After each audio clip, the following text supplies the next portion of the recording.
बिस्मिल्लाहिर्रहमानिर्रहीम अल्हम्दुलिल्लाहि रब्बिल आलमीन वस्सलातु वस्सलामु अला सय्यिदिल अंबियाइ वल मुरसलीन। अल्हम्दुलिल्लाह अज़्ज़ा वजल हम कुरान पाक को तजवीद के साथ पढ़ना सीख रहे थे। सबक नंबर 10 तक हम पढ़ चुके हैं। अब इंशाअल्लाह अज़्ज़ा वजल सबक नंबर 11 पढ़ेंगे। सबक नंबर 11 सुकून जज़्म के मुतालिक है।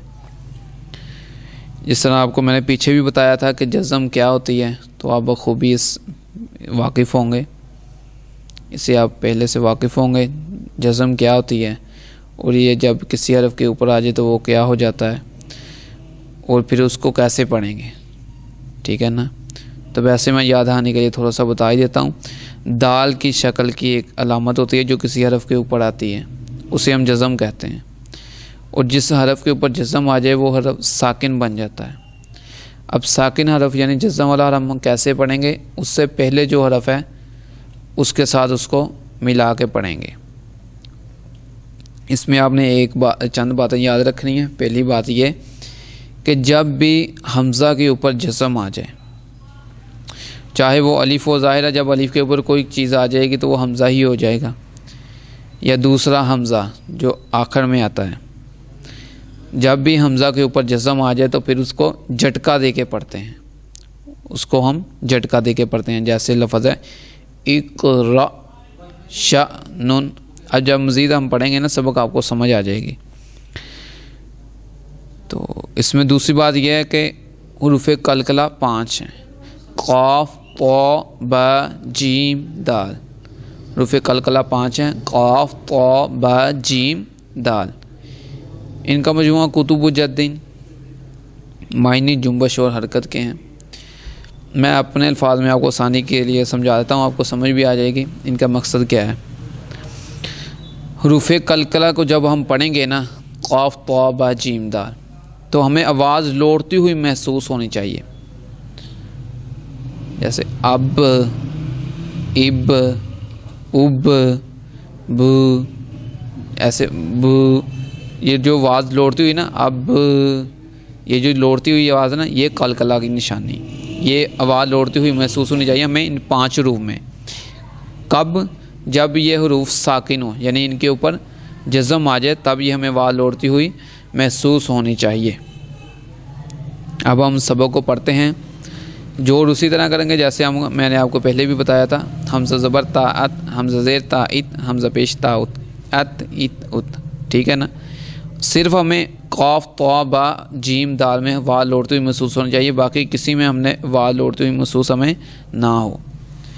अत इत उत, अत इत उत, अज़ इज़ उज़, अज़ इज़ उज़, औज़ इज़ उज़, अस इस उस, अस इस उस, अस इस उस। ठीक है ना।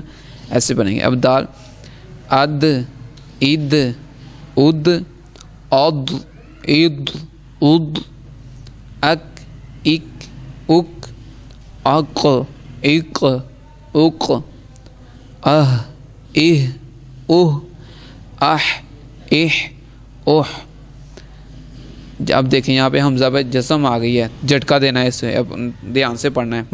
हमज़ा ज़बर हमज़ा अ, हमज़ा ज़ेर हमज़ा इ, हमज़ा पेश हमज़ा उ, अ इ उ। अब आइन आ ए उ। हमज़ा और आइन में फ़र्क भी, और हमज़ा को हमने झटका दे के पढ़ा है। हमज़ा ज़बर आइन आ, हमज़ा ज़ेर आइन ए, हमज़ा पेश आइन उर, आ ए उर, अख इख उख, अग इग उग, अब इब उब। इससे नीचे वाले हरफ पे आ जाएं। अब देखें यहाँ पे वाव साकिन है और उससे पहले ज़बर। मैंने आपको पीछे बताया था वाव साकिन से पहले ज़बर आ जाए तो फिर वो क्या होगा, वाव लीन। ठीक है ना, वो वाव लीन होगा। ये आपने याद रखना है। तो जब इसे पढ़ेंगे, वाव लीन को हमने जैसे पढ़ा था, हमज़ा ज़बर वाव औ, औ पढ़ेंगे। और दूसरा देखें वाव साकिन है, उससे पहले क्या है, पेश। उसको हम वाव साकिन से पहले पेश हो तो वो क्या होता है, वाव मद्दा। हमजा पेश वाव ऊ, ठीक है ना, एक लीन है और एक मद्दा। मैंने आपको बताया था अगर ज़बर आ जाए तो वो लीन होगा, ज़बर के अलावा जो भी आ जाए फिर वो मद्दा होगा। अब देखें ज़बर ज़ेर पेश तीन ही चीज़ें हैं। ज़बर आ जाएगी तो लीन, ज़ेर इसमें आता ही नहीं है, वो आप देख रहे हैं, आपको लिखा हुआ भी नज़र आ रहा होगा वाव साकिन से पहले ज़ेर नहीं आता। और दूसरी बात रहेगी पेश, ज़बर होगी तो लीन होगा, पेश होगी तो मद्दा होगा। अब इसे पढ़ेंगे आउ ऊ, ठीक है ना, आउ ऊ। अब इस तख्ती में आप जीम पे आ जाएं। हमजा ज़बर जीम, अज, इज, उज, कलकला करना है इसमें, अज, इज, उज। इससे नीचे वाले हरफ पे आ जाएं। अब देखिए इसमें भी पहले या साकिन और उससे पहले ज़बर। मैंने बताया था कि जब भी या साकिन या वाव साकिन से पहले ज़बर आ जाए तो वो लीन होता है। अब ये या लीन को हमने जैसे पढ़ा था, हमजा ज़बर या आई, हमजा ज़बर या आई, इसे पढ़ेंगे। और या साकिन से पहले अगर ज़ेर हो तो वो या मद्दा होता है, हमजा ज़ेर या ई, ठीक है ना। हुरूफ़ मद्दा को मैंने बताया था लंबा करके पढ़ते हैं।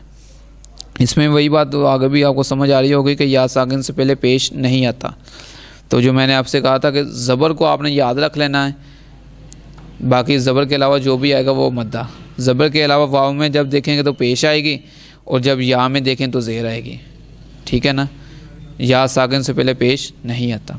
अब इसे पढ़ेंगे हमजा ज़बर या आई, हमजा ज़ेर या ई, ठीक है ना। तो इस तरह इस तख्ती की आपने प्रैक्टिस भी करनी है, इसे लाजमी तौर पे पढ़ना है। अल्लाह ताला हमें सही माने में कुरान पाक पढ़ने की तौफीक अता फरमाए। आमीन बिजाहिन नबील अमीन सल्लल्लाहु तआला अलैहि वसल्लम।